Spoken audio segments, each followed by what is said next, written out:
Shalom Sobat ICC, selamat datang kembali di ibadah minggu Gereja ICC.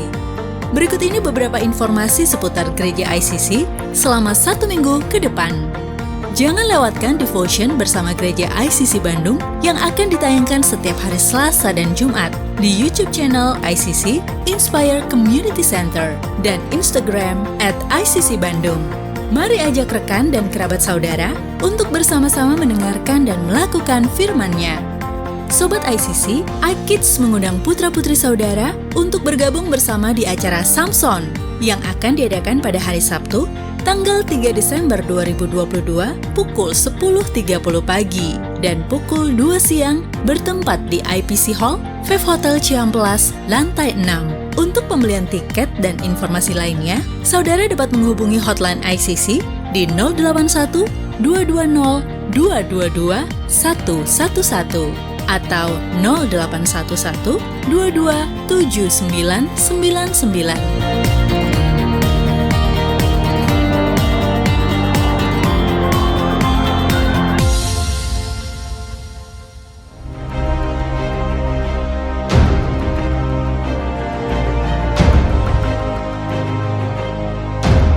Akan menjadi sebuah pengalaman yang tak akan tergantikan ketika bisa menyusuri setiap jalan, setiap tempat yang pernah menjadi saksi perjalanan Tuhan dan keajaibannya dalam Alkitab.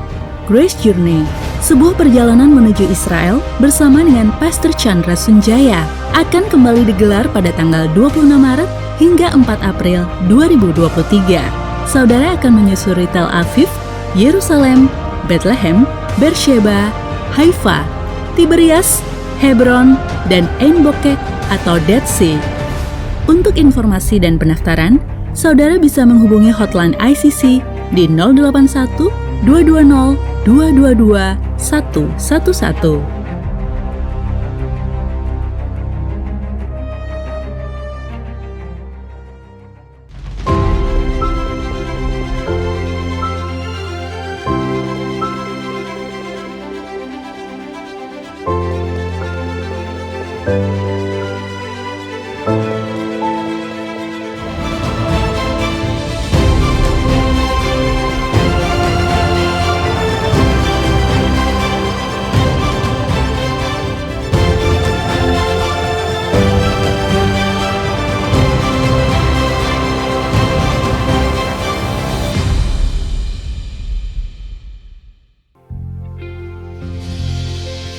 Selamat pagi ICC.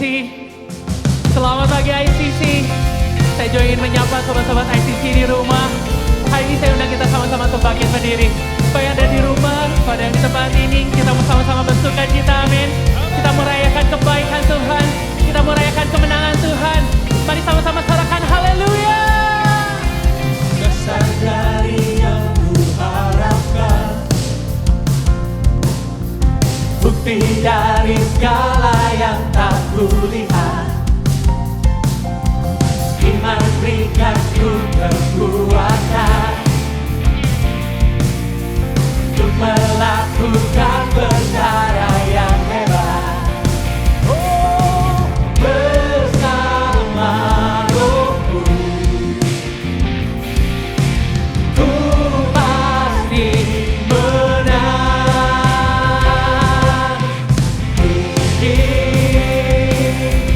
Namamu dipuji, hormat kemuliaan.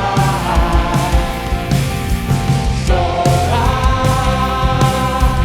dengan segenap hati, raja keagungan.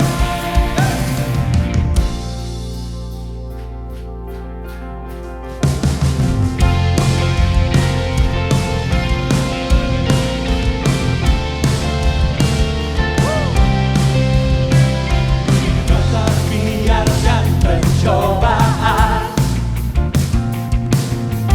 melebihi batas kekuatanku. Amin. Kau yang berikanku kemuliaan.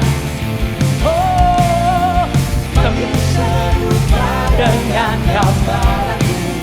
Katakan bersama Rohku, ku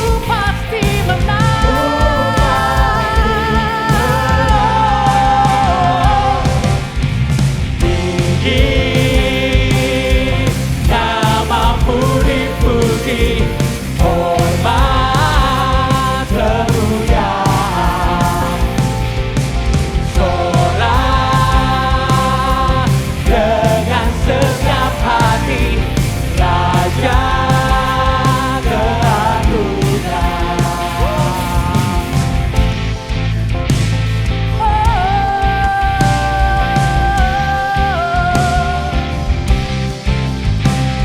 Berapa yang percaya bahwa Tuhan bersama kita, amin.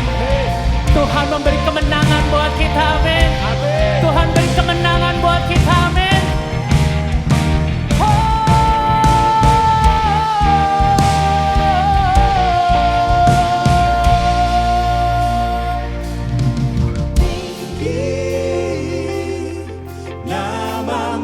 Amin.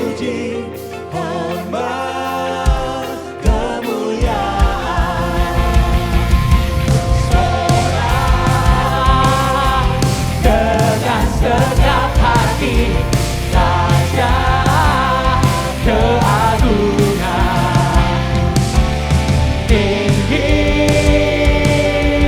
namamu dipuji, hormat kemuliaan, sorak dengan setiap hati, Raja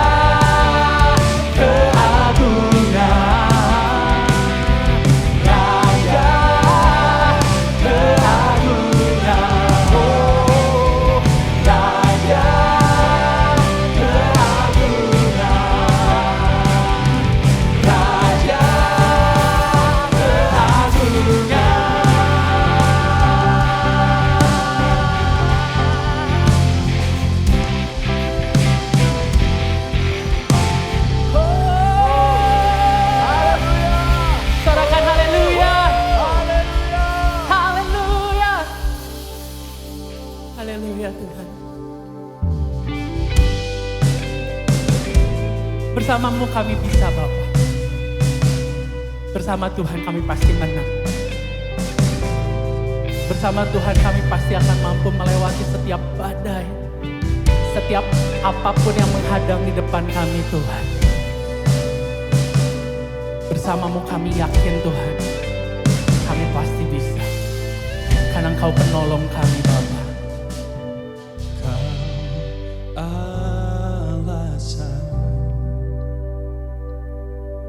Di dalam hidupku, untuk berserah penuh kepadamu.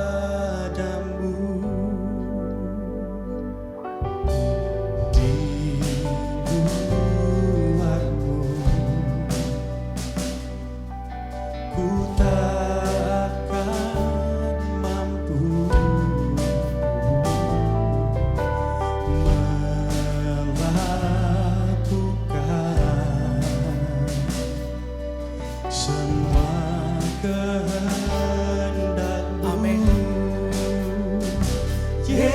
Penolongku, ku cari wajah-Mu, Kau yang ku perlu di setiap waktu.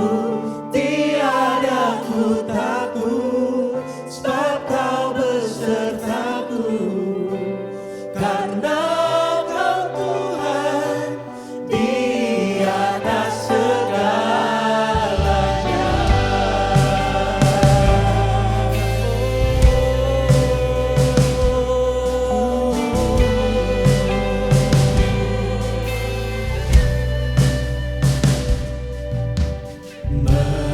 Meski harus ku lewati lembah, namun Engkau tak lepaskan aku. Yesus penolongku, ku cari wajah-Mu, Kau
wajah-Mu, Kau yang ku perlu amin. di setiap waktu. Tiada ku takut karena Kau Tuhan di atas segala. Sekali lagi mari angkat tanganmu. Yesus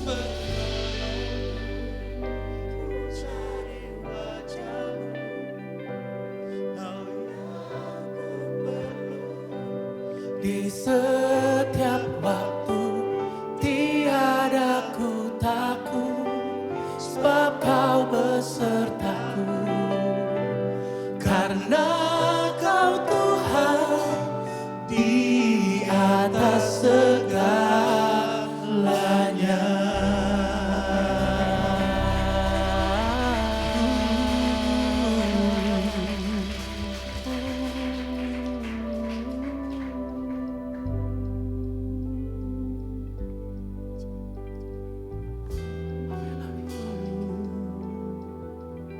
Kau di atas segalanya.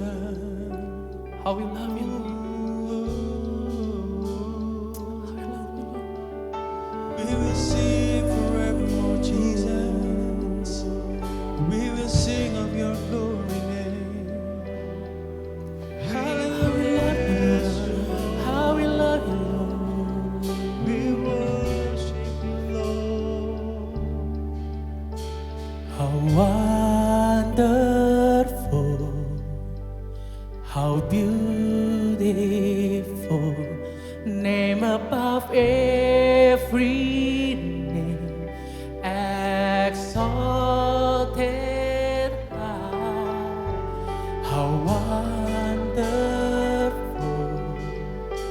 how beautiful, Jesus, your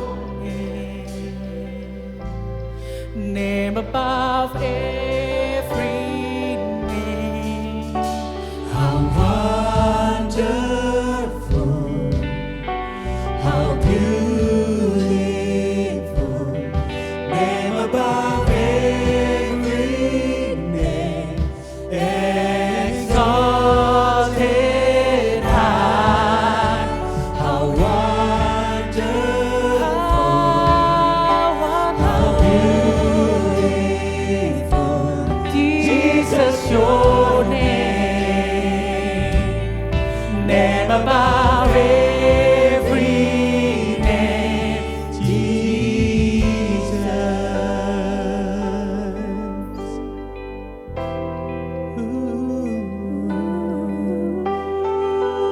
We'll sing the glory name.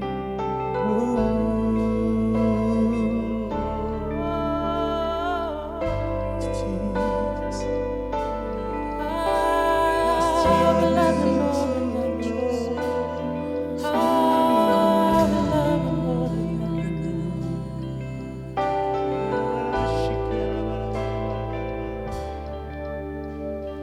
I will sing forever.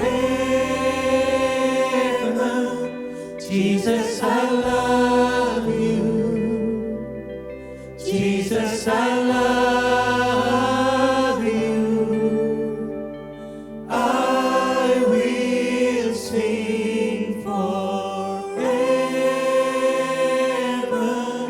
Jesus, I love you. Jesus, I love Jesus, I love you. Jesus, I love you, Lord. I will sing forever. Jesus, I love you. Jesus, I love you. I will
Saudara, pada pagi ini kita akan berdoa untuk beberapa pokok doa.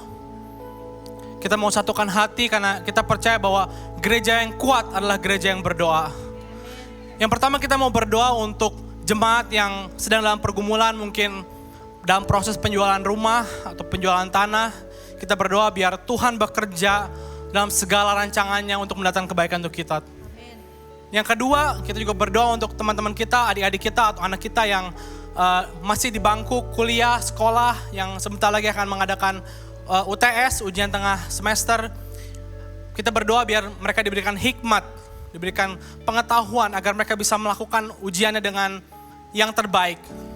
Yang ketiga, kita mau berdoa untuk kesehatan kita, teruntuk untuk jemaat senior biar kita tetap diberi kesehatan, kekuatan, pemulihan, yang sakit biar disembuhkan dalam nama Tuhan Yesus. Dan yang terakhir, kita berdoa juga untuk agar kita semua mendapatkan kasih mula-mula, agar setiap ibadah di hari Minggu ini bukan cuma rutinitas, tapi sebuah perjumpaan dengan Tuhan, sehingga kita mendapatkan kasih mula-mula. Mari sama-sama kita angkat tangan kita dan arahkan tangan kita ke layar. Allah Bapa surga, kami berdoa Tuhan, ini doa kami Tuhan, ini semua pergumulan kami Tuhan. Kami berkumpul di sini Tuhan, di mana ada roh Allah, di situ ada kemerdekaan. Di mana roh Allah, di situ ada pembebasan.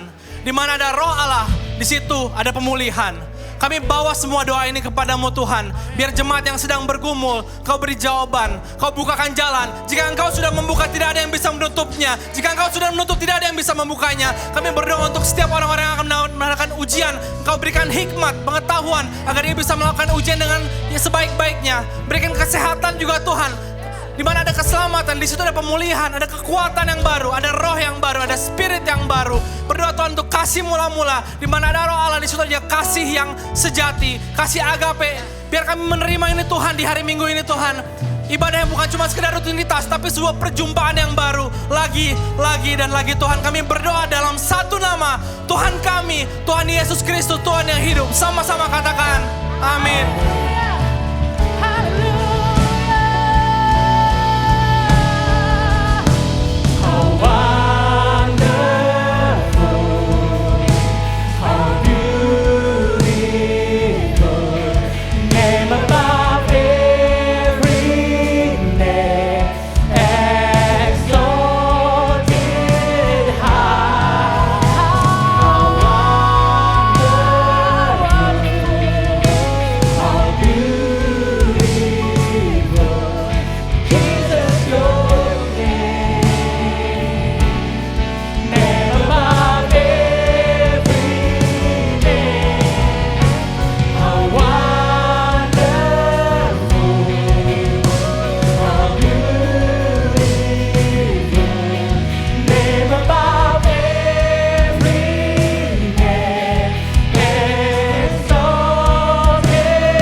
Kami tinggikan Kau di tempat ini Tuhan. Karena Kau Allah yang layak terima atas segala pujian. Segala hormat, setiap kemuliaan Tuhan. Kau Allah sumber kekuatan dan kemenangan kami Bapa. Di dalam nama Tuhan Yesus. Kami berkata, amin. Haleluya. Haleluya. Silakan duduk Bapak Ibu Saudara sekalian. Sobat ICC, kita akan saksikan satu klip.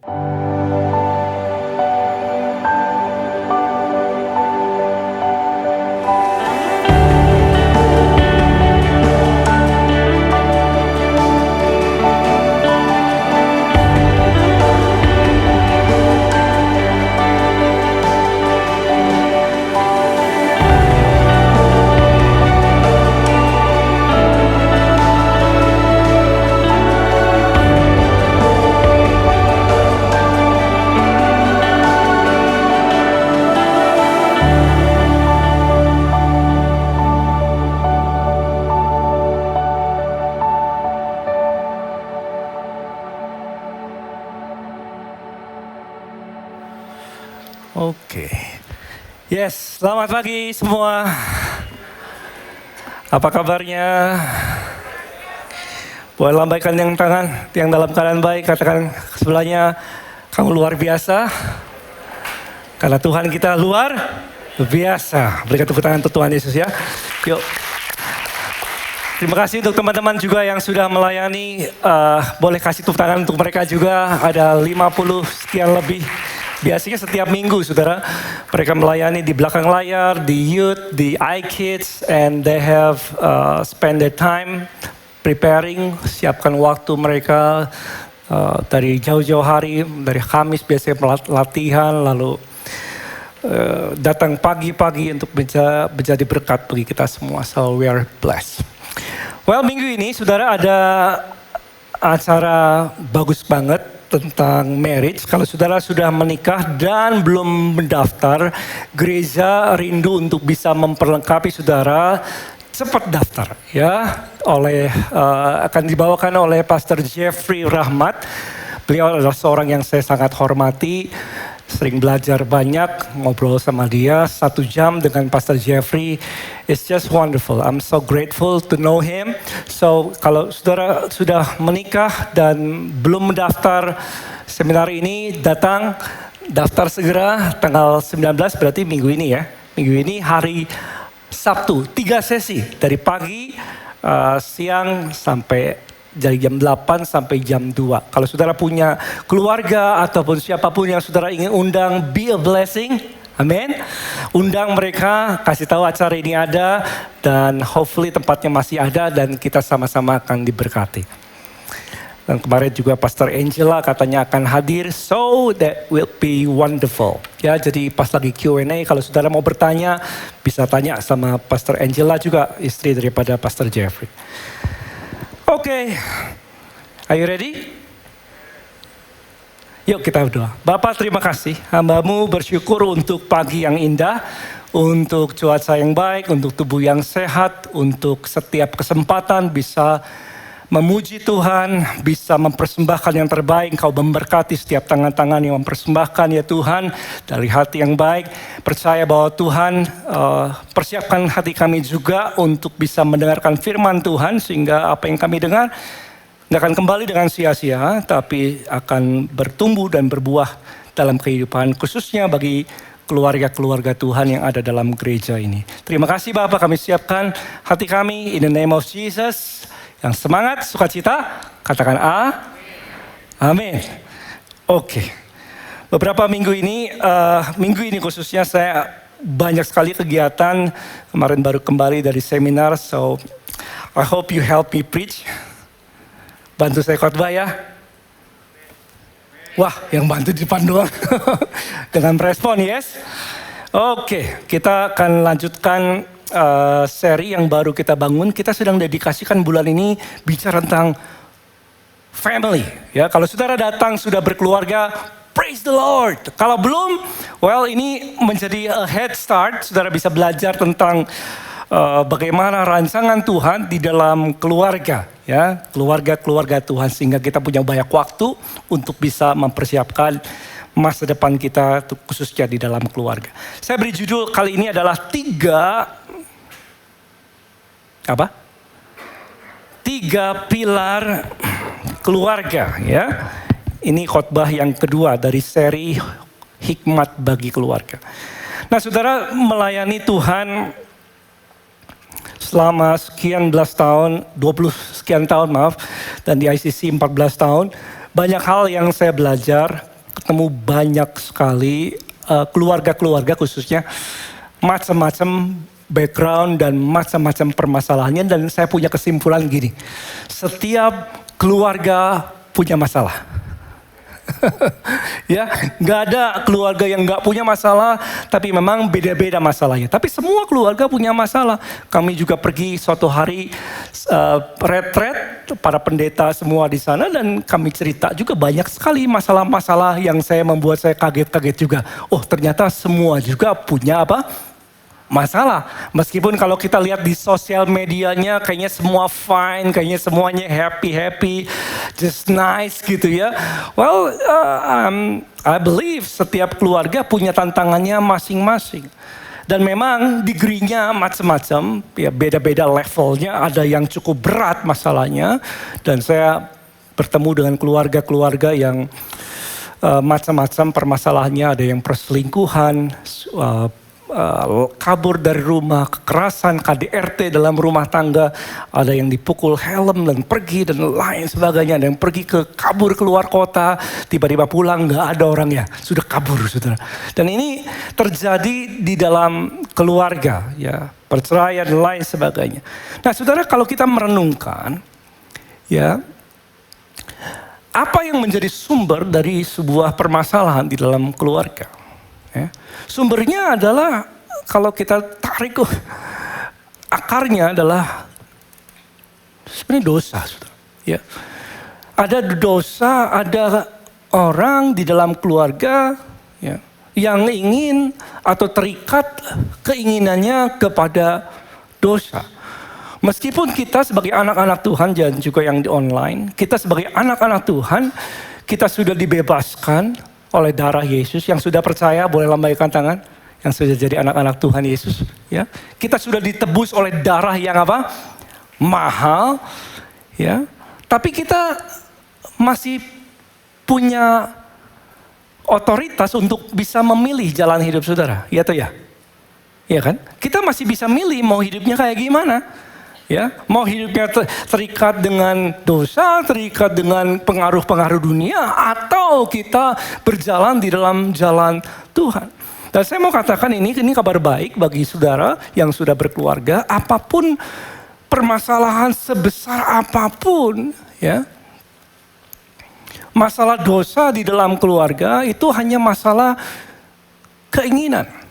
Pertobatan itu bisa terjadi di dalam Tuhan. Ya, bisa terjadi di dalam Tuhan.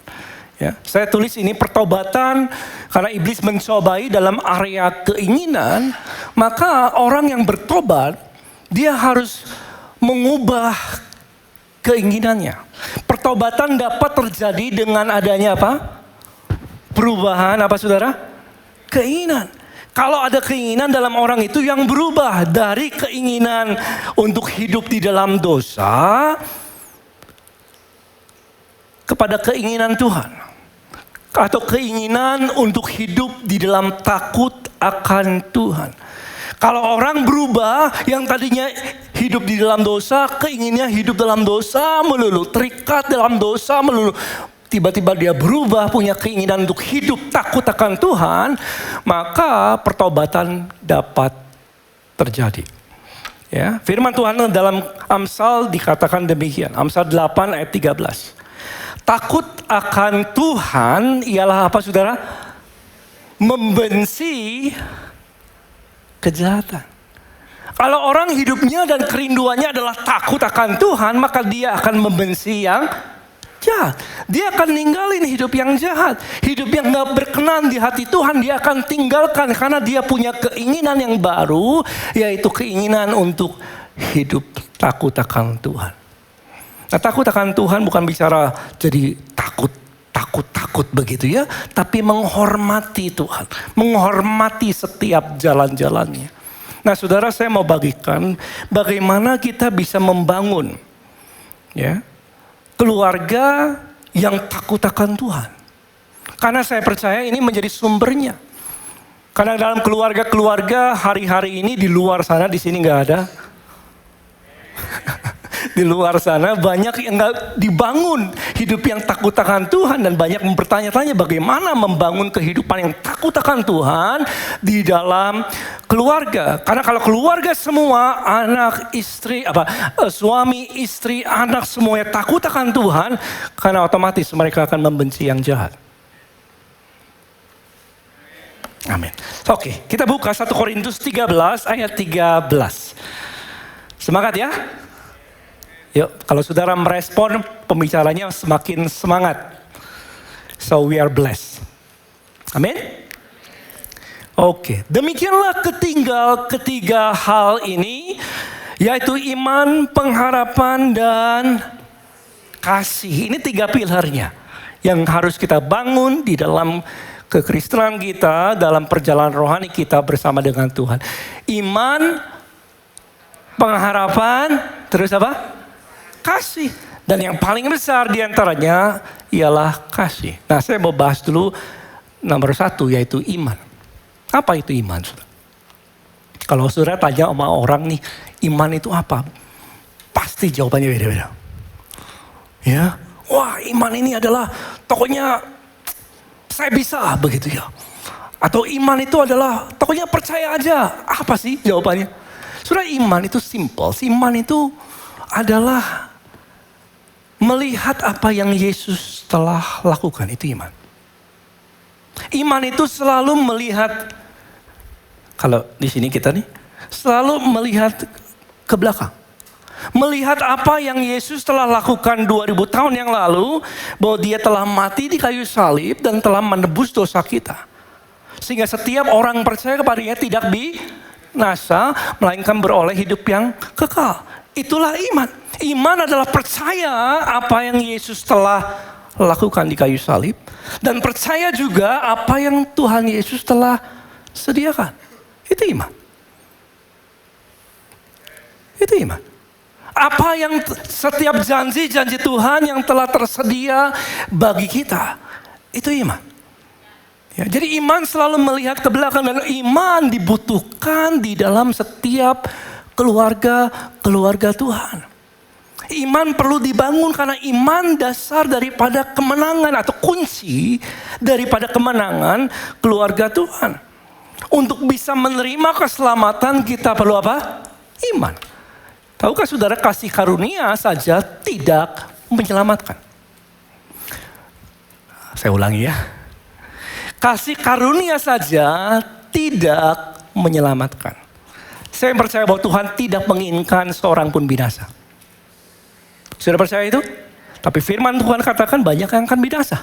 Ada jalan yang lebar dan jalan yang sempit. Ya. Iman yang menyelamatkan adalah ketika seseorang meresponi kasih karunia Tuhan dengan iman. Ketika iman ketemu sama kasih karunia Tuhan, barulah terjadi keselamatan. Dan sedemikian kita diselamatkan oleh iman terhadap kasih karunia Tuhan, maka kita mengalami kesembuhan, kuasa-kuasa Tuhan oleh apa? Iman. Ya. Haleluya. Kalau kita sakit, kita mau mengalami kesembuhan, perlu iman untuk disembuhkan. Bahwa Yesus telah mati di kayu salib, telah menebus dosa kita oleh bilur-bilurnya, kita telah apa? Sembuh. Itu kan apa yang Yesus telah lakukan. In the past, what Jesus has done and provided for all of us. Jadi iman adalah kunci menang di dalam kehidupan. Nah, saudara, bagaimana iman bisa dibangun nih di dalam keluarga? Ini yang menarik, saudara. Gimana iman bisa dibangun? Siapa yang mau keluarganya penuh dengan iman? Wah, anak-anak semangat ikut Tuhan, anak-anak melayani Tuhan. Katanya firman Tuhan katakan tidak ada sukacita ketika anak-anakku hidup dalam kebenaran. Gak ada lebih sukacita daripada orang tua ngelihat anak-anaknya hidup takut akan Tuhan. That's our blessing as parents.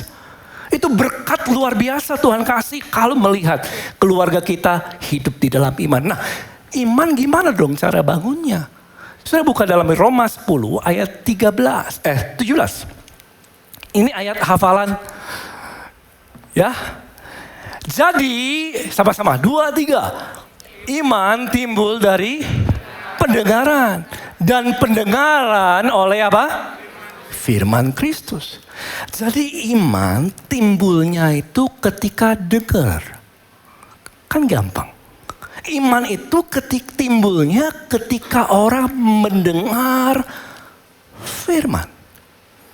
Jadi kalau kita mau membangun iman di dalam keluarga, harus banyak firman yang diperdengarkan.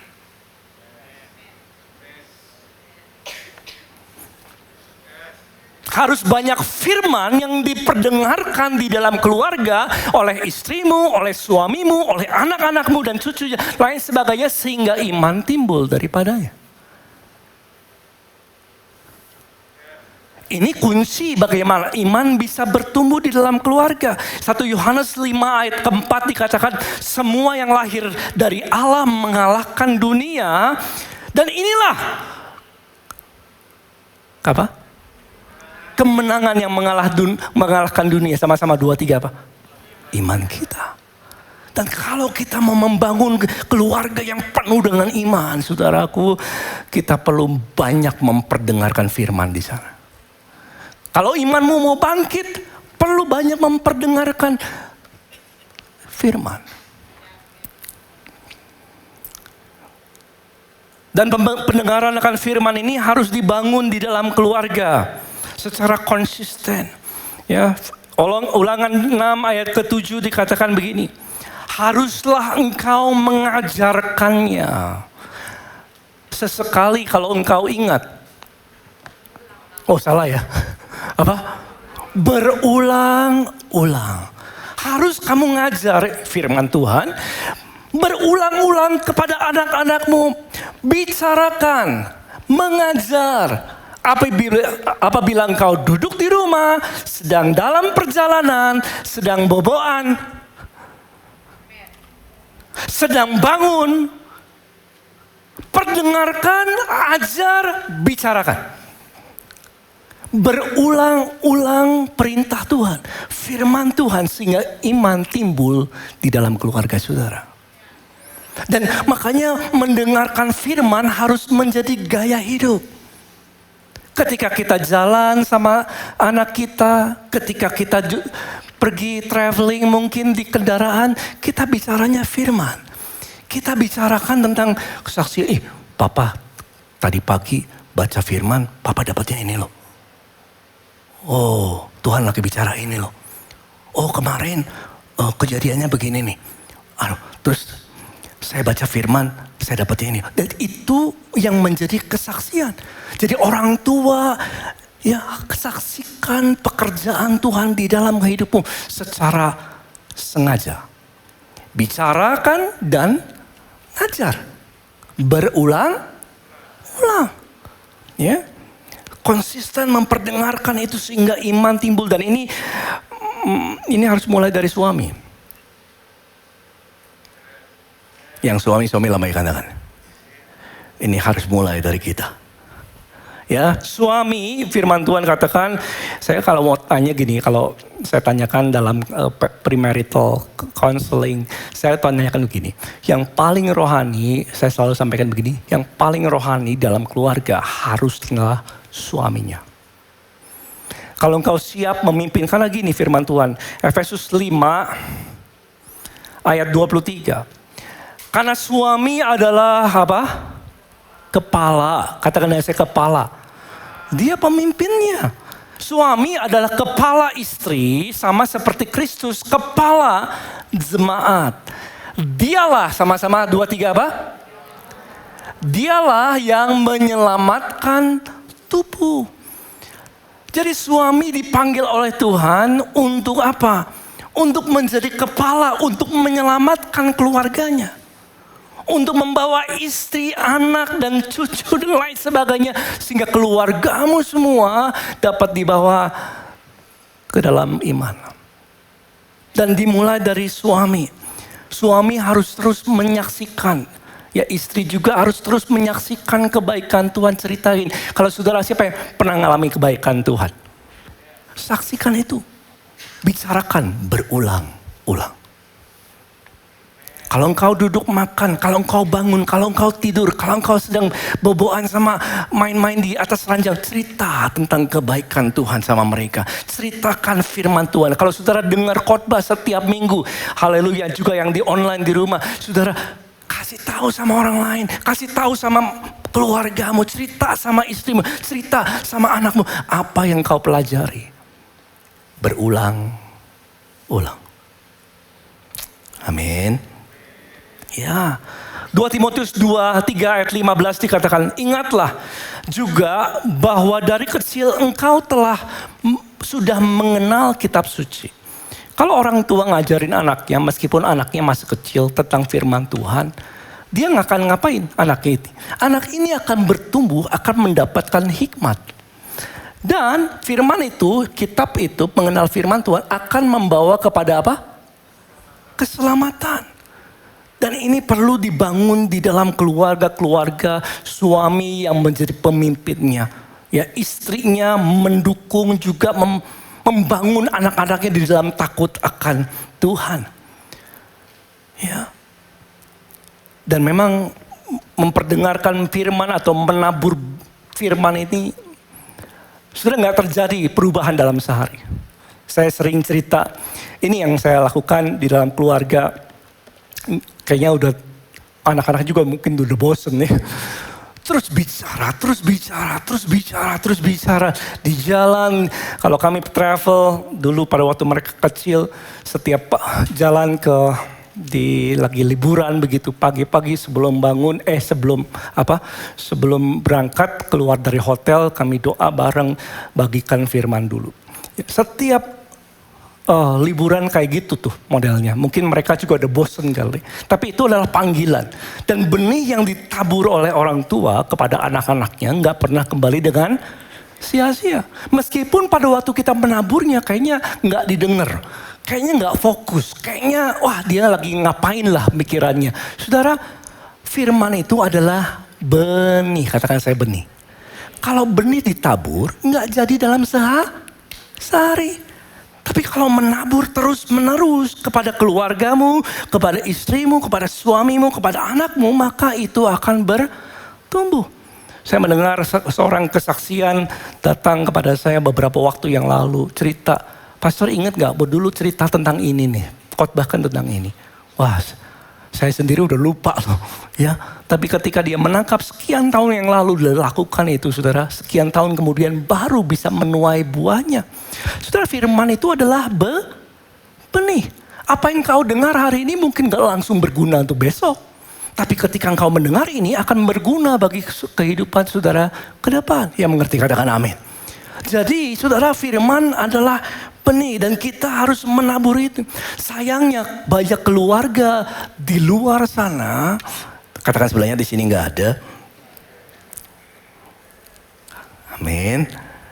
Banyak keluarga yang di luar sana nggak membangun di dalam iman. Orang tuanya nggak ngajarkan, pembicaraan di dalam suami istri nggak bertuju kepada iman atau kepada perkataan Tuhan.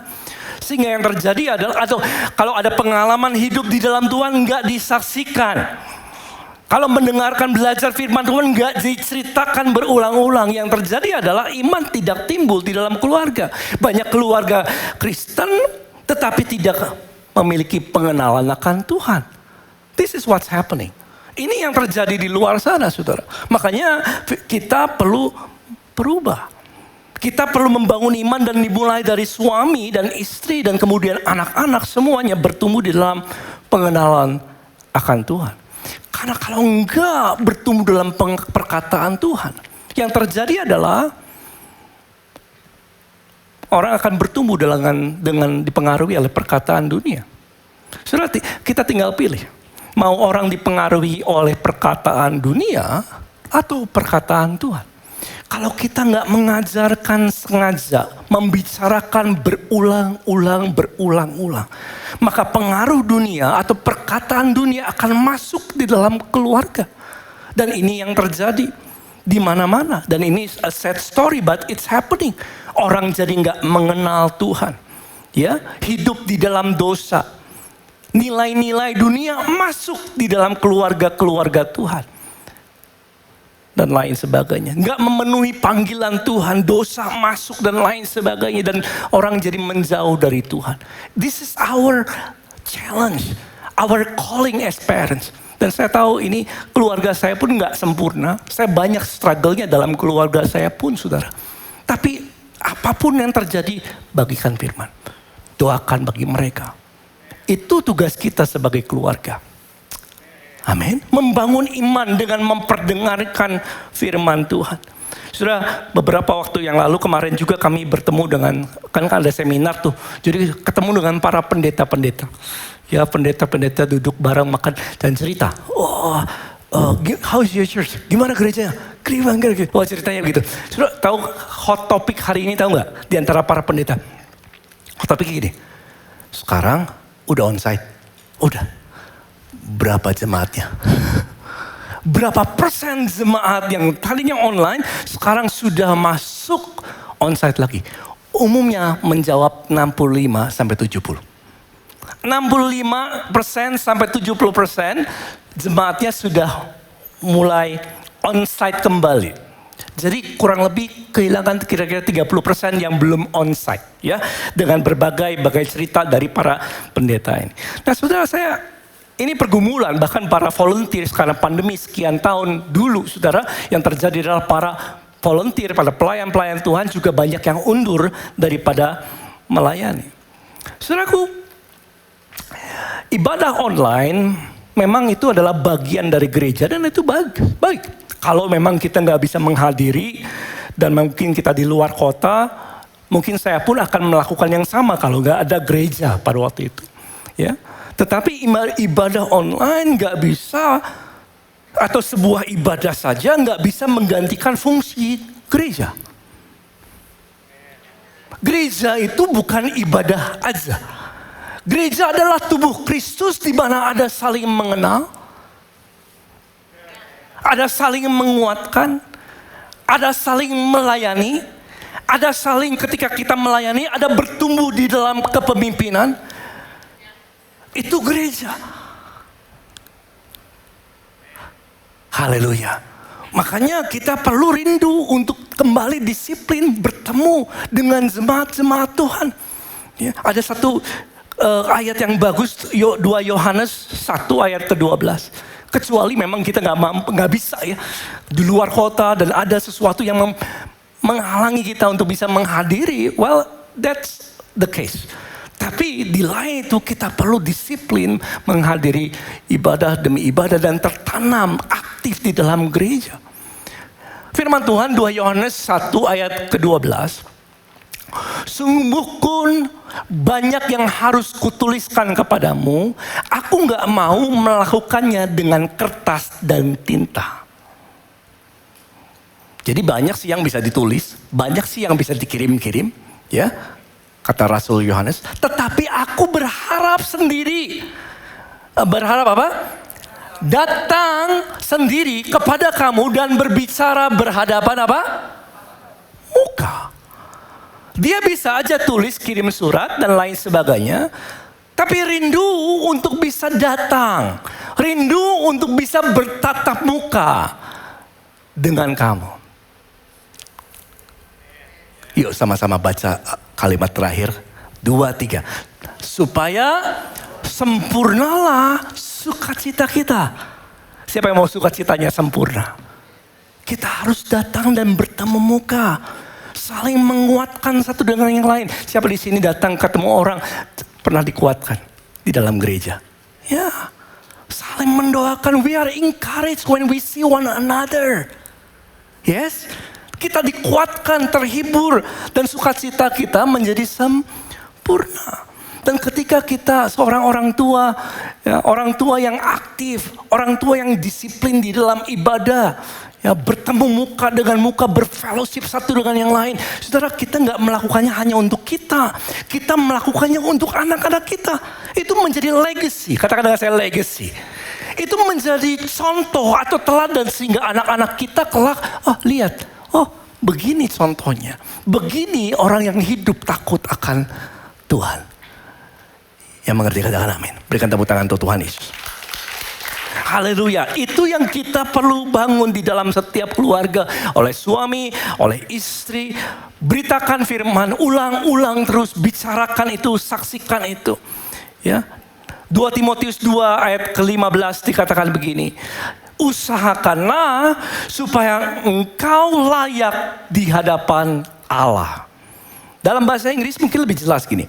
Study to show yourself approved unto God. Artinya yang paling harus bertumbuh di dalam Tuhan adalah kita sendiri dulu. Kita bertumbuh dalam pengenalan akan Tuhan. Studi, belajar, mengenal firman Tuhan. Karena kita gak bisa kasih apa yang kita gak punya. Kalau kita bertumbuh di dalam Tuhan, bertumbuh dalam pengenalan Tuhan, kita ngerti banyak hal dan kita bisa menghidupi itu, kita punya banyak kesaksian dan kita bisa bagikan kepada keluarga kita. Ya mau katakan amin. Ini yang Tuhan mau sehingga iman timbul di dalam keluarga. Saudara kemarin saya teringat akan cerita tentang Abraham. Abraham ini luar biasa. Gimana ya dia bapak iman kita ngajarin anaknya tentang hidup di dalam iman. Abraham itu nggak sendirian. Abraham itu menceritakan, Abraham itu melibatkan, katakan saya melibatkan anaknya. Nah, jalan dengan iman tuh kayak gini. Itu dahsyat banget. Sudah ingat cerita tentang Abraham dikasih tahu sama Tuhan untuk mempersembahkan anaknya? Ingat ya? Atau enggak saya ceritain dari awal? Ingat semua ya? Abraham, bawa anakmu yang kau kasih, persembahkan di gunung ini ya, di gunung Muria. Sehingga Abraham langsung gak tunda-tunda, perkataan Tuhan demikian, dia percaya perkataan Tuhan. Bawa anaknya, bawa kayu, persiapkan semuanya. Well, Ishak mungkin umurnya antara 16 atau 20 tahun sampai usia 30, jadi bukan anak kecil.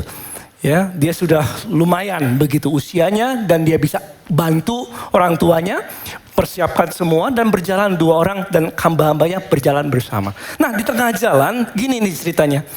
Kejadian 22 ayat ke-7. Berkatalah Ishak kepada Abraham, lagi jalan nih ke gunung itu ya. Bapak, saud Abraham, ya anakku. Ya. Bertanyalah ia, di sini sudah ada api dan kayu. Tetapi di manakah anak domba untuk korban bakaran itu? Ini Ishak tanya sama papanya. Ini udah ada semuanya, tapi korbannya mana? Kok nggak bawa? Gitu ya. Abraham nggak katakan kamu, gitu. Waduh, saudara.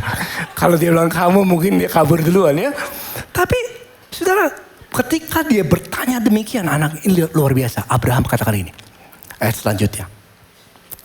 Saud Abraham, Allah akan menyediakan anak domba untuk korban bakaran baginya, anakku.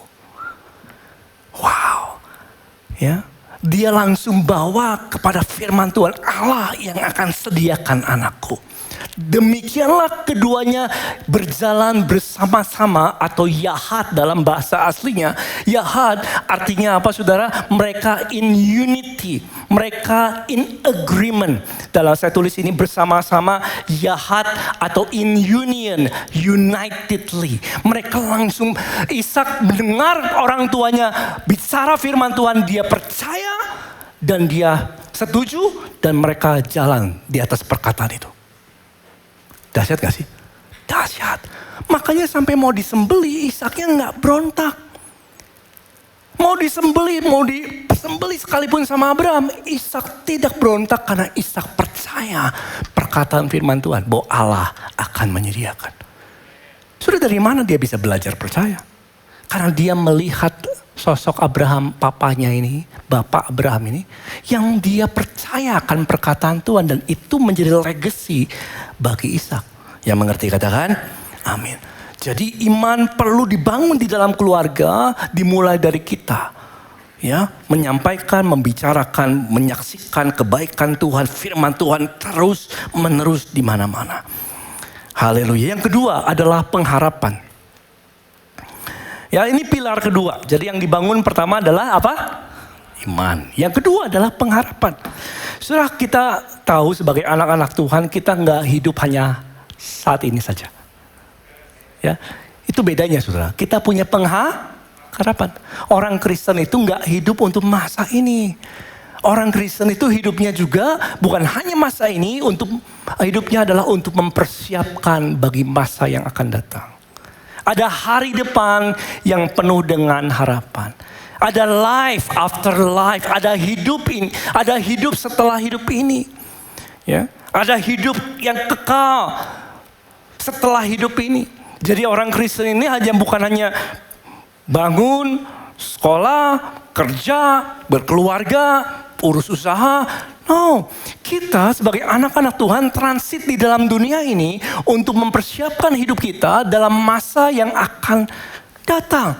Hidup yang kekal bersama dengan Tuhan Yesus. Itu yang kita sedang persiapkan. Itu pengharapan kita. Yang setuju katakan amin. Roma 8 ayat ke-18 dikatakan demikian. Sebab aku yakin bahwa penderitaan zaman apa? Sekarang ini, praise the Lord, tidak dapat dibandingkan dengan apa saudaraku? Kemuliaan. Katakan saya kemuliaan. Yang akan dinyatakan kepada kita. Jadi kita itu hidup karena percaya akan ada kemuliaan yang akan dinyatakan kepada kita.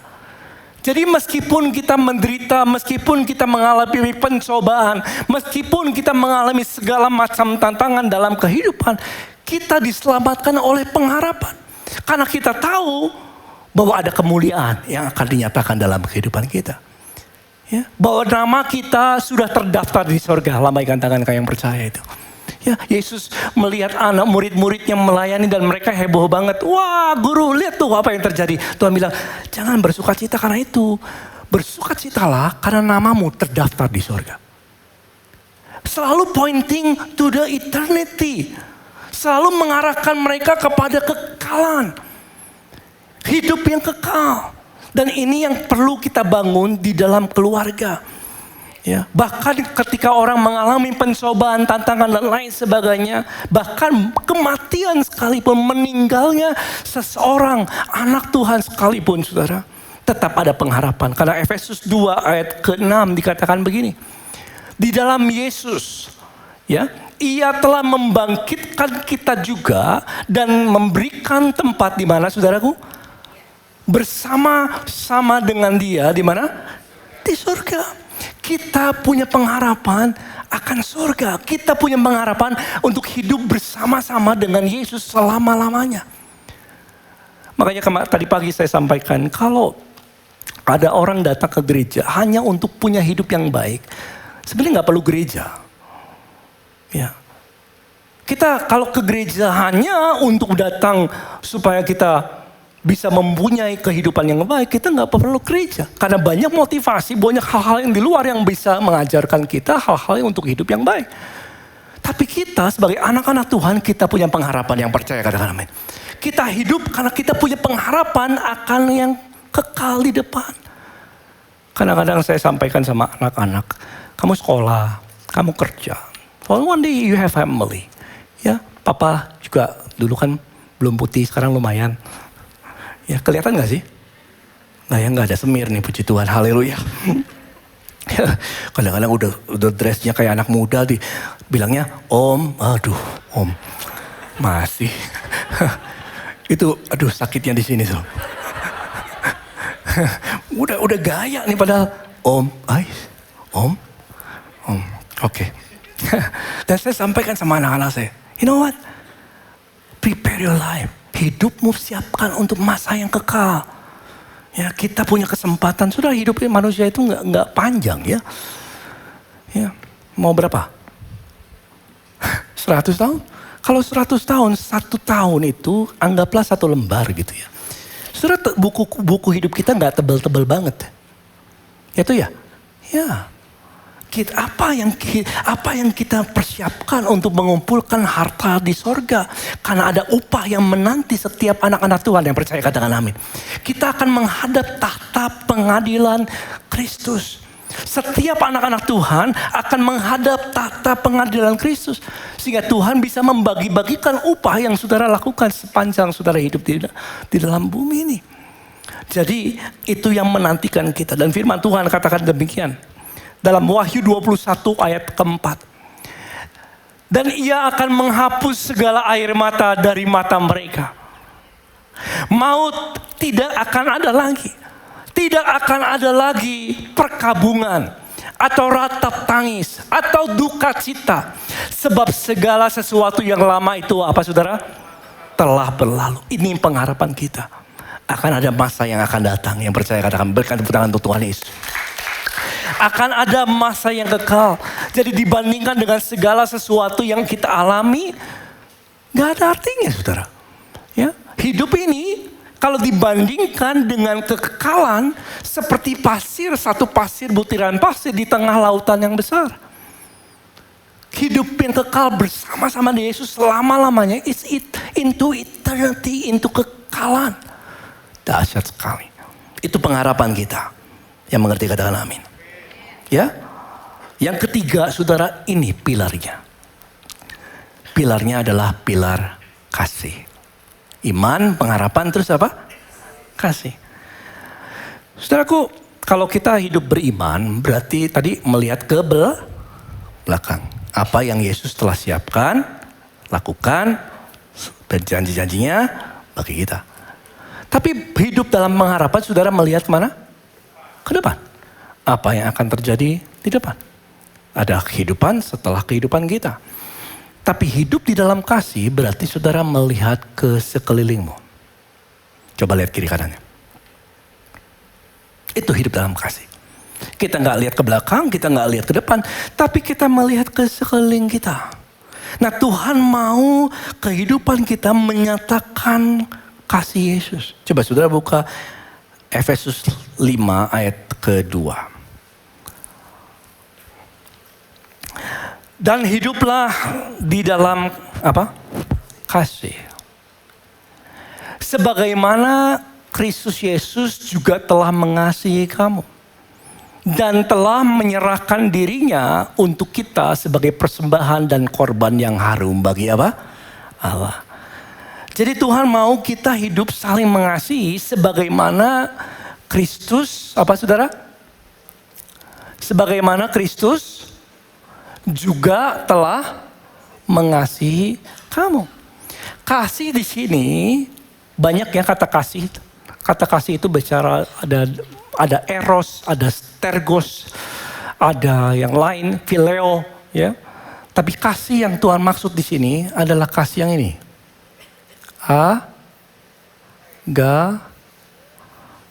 Agape. Ini yang Tuhan mau. Apa itu kasih agape? Kasih sebagaimana Yesus telah mengasihi kamu. Itu kasih yang agape. Kasih sebagaimana apa saudara? Yesus telah mengasihi kita. Dan kasih Yesus sekarang hari-hari ini kita banyak mendengar kata I love. I love ice cream, I love dogs, I love this, I love segala macam love. Tapi yang kasih yang Tuhan maksud adalah kasih sebagaimana Yesus mengasihi kita. Kita perlu membangun kasih yang agape di dalam keluarga. Bagaimana Yesus mengasihi kita? Ada 3 hal, saudara. Yesus mengasihi kita dengan kasih yang bertindak. Dan kasih yang tidak bersyarat. Dan kasih yang tidak menuntut timbal balik. Ini kasih Yesus bagi saudara. Siapa yang pernah merasakan kasih Yesus? Kasih Yesus itu dia bertindak. Karena begitu besar kasih Allah akan dunia ini. Sehingga dia apa? Mengaruniakan. Ada tindakannya. Kasih Yesus ada tindakannya. Kasih Yesus bukan berasal dari perkataan atau perasaan. Kasih Yesus berasal dari keputusan. Katakan dengan saya keputusan. Ada keputusan, ada tindakannya. Bukan dari perasaannya. Yesus gak mati di kayu salib dengan tanya dulu, aduh mood saya lagi gimana ya? Perasaan saya lagi gimana? Kalau saya lagi enak, oke lah saya mati di kayu salib untuk kamu. Kalau saya lagi gak enak, saya gak mau begitu ya. No, Yesus mengasihi kita dengan keputusannya. Tindakannya, inisiatifnya. Ya, inisiatifnya saudara. Bukan kita yang meminta, tapi Yesus sendiri datang mati di kayu salib. Itu adalah keputusannya. Dan kasih Yesus itu gak bersyarat. Gak ada syaratnya. Gak perlu lakukan ini dulu untuk diselamatkan. Gak perlu lakukan ini dulu. Lakukan itu dulu untuk diselamatkan. Ya, orang ketika dia percaya Yesus telah mati di kayu salib, dia diselamatkan. Dia mengaku Yesus adalah Tuhan, dia diselamatkan. Dan gak bersyarat, kamu bertobat dulu. Kalau kamu bertobat, baru saya mengampuni, baru saya menyelamatkan. No, kasih Yesus adalah kasih yang apa? Yang tidak bersyarat. Dan kasih Yesus adalah kasih yang gak menuntut. Sama-sama 2, 3 apa? Timbal balik. Dia gak menuntut, kamu harus lakukan yang sama, kamu harus lakukan ini dan lain sebagainya. No. Kasih Yesus gak menuntut balik. Tapi berasal dari karakternya. Itu yang Tuhan Yesus kasih. Dan di dalam keluarga yang kita perlu bangun adalah kasih yang seperti ini. Ya. Dalam keluarga, sama keluarga saya pun sama. I'm struggling with this too.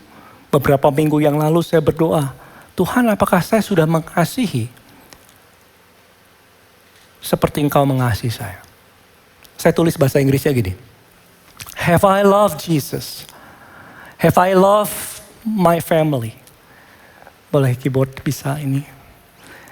Have I loved my family as Jesus loved me?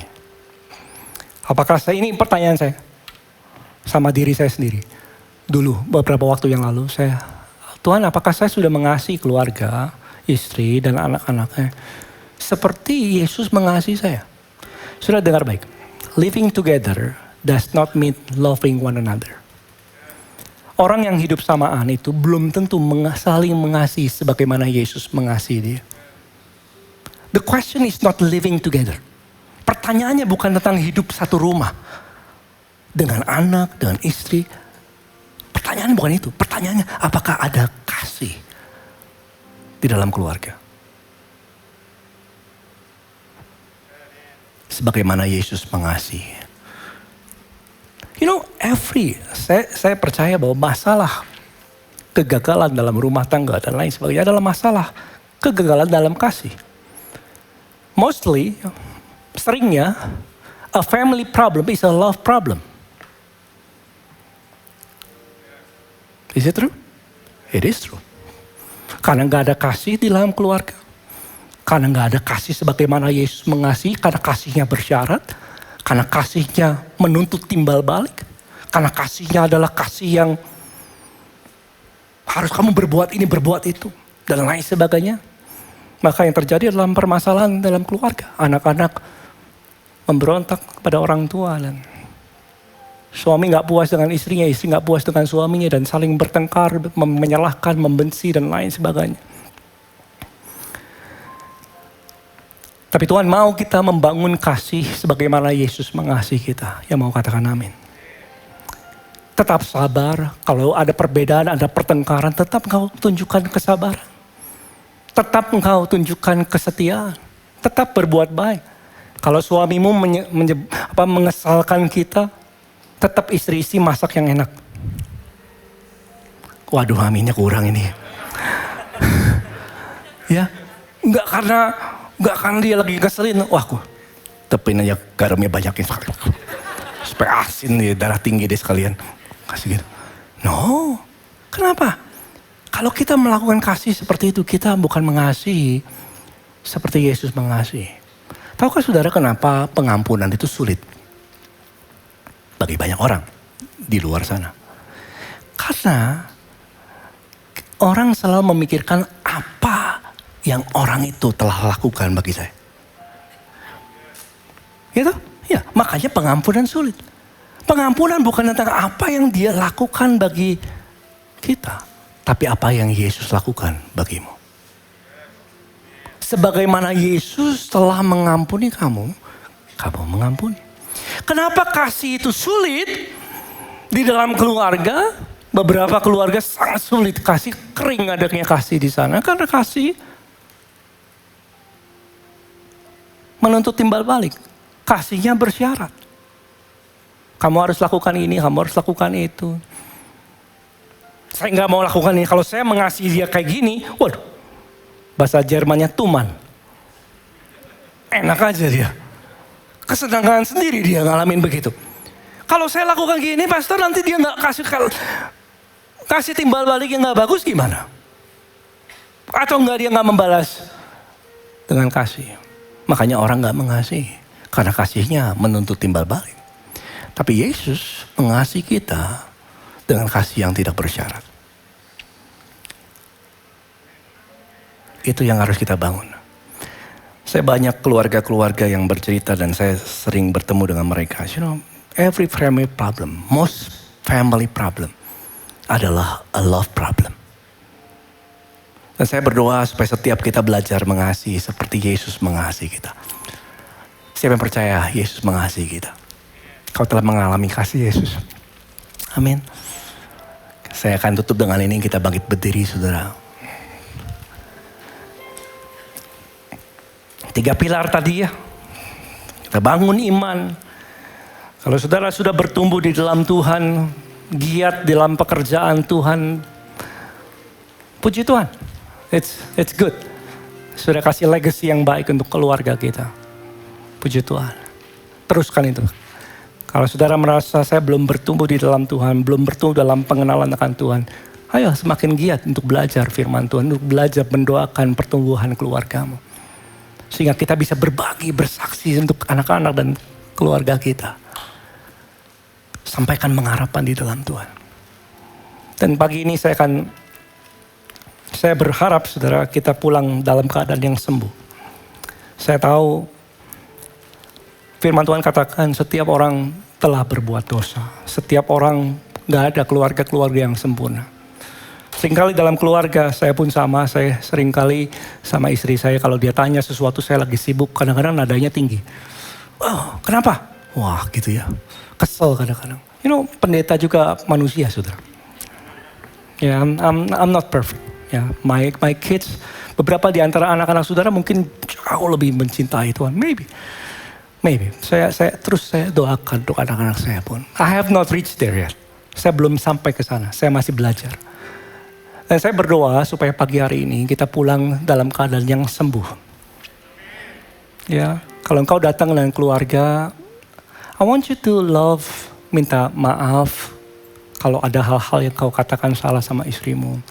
Kalau engkau datang ke sini dengan anak dan mungkin ada hal-hal yang menyakiti hati, saudara. Kau bisa humble yourself, rendahkan hatimu.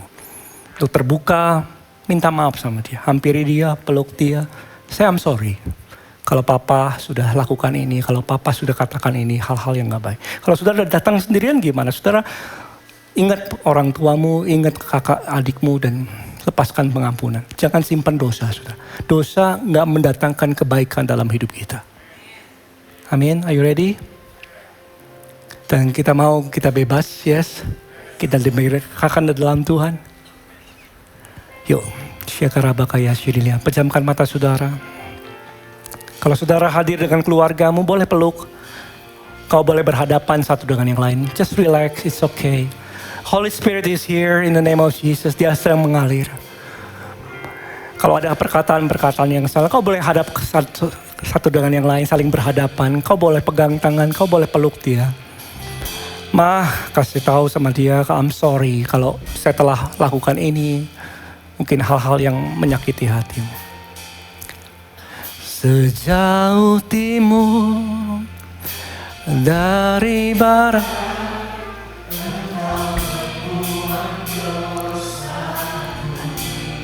mari buka hati saudara.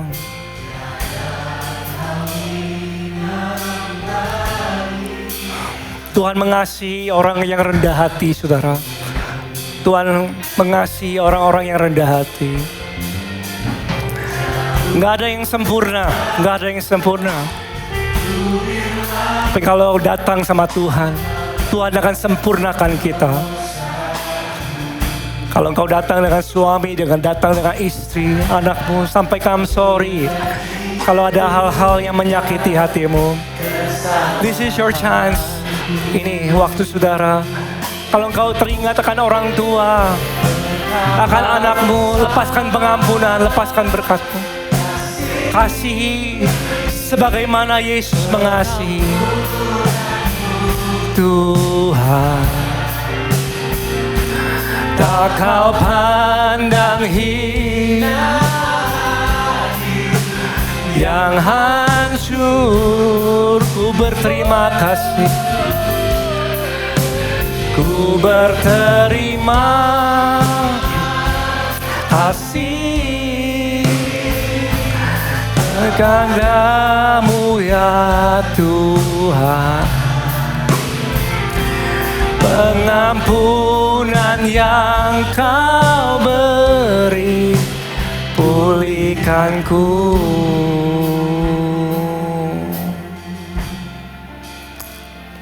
Pejamkan mata saudara. Ingat kasih Tuhan saudara. Banyak keluarga-keluarga yang kering akan kasih Tuhan. Mungkin kau kerja, kau ngurus rumah tangga itu baik dan itu panggilanmu. Tapi kasih Yesus harus ada di sana. Kasih yang gak bersyarat, kasih yang bertindak. Biarlah keluargamu dibangun dalam kasih. Setiap keluarga-keluarga.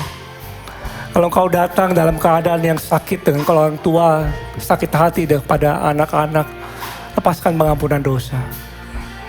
Sudah Tuhan mau engkau pulih. Kau pulang pulih.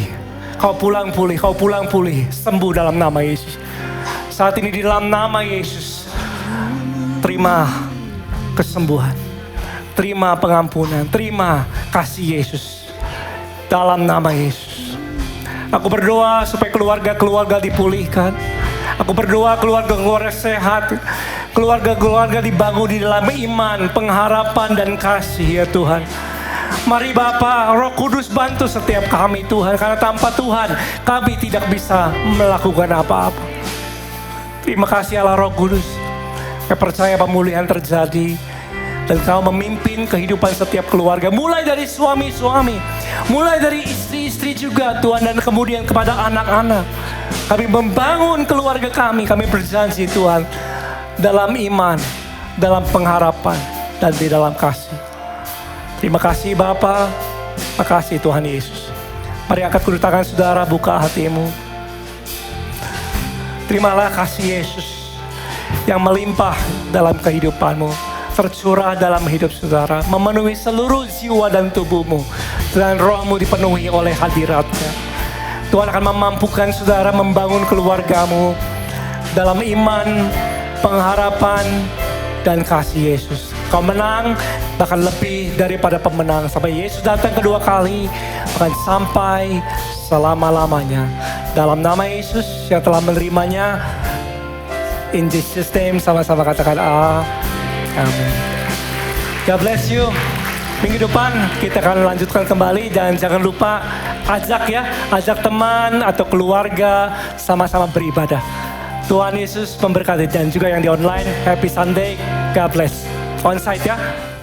Sobat ICC, Gereja ICC memiliki beberapa cara untuk saudara dapat memberikan persembahan dan perpuluhan.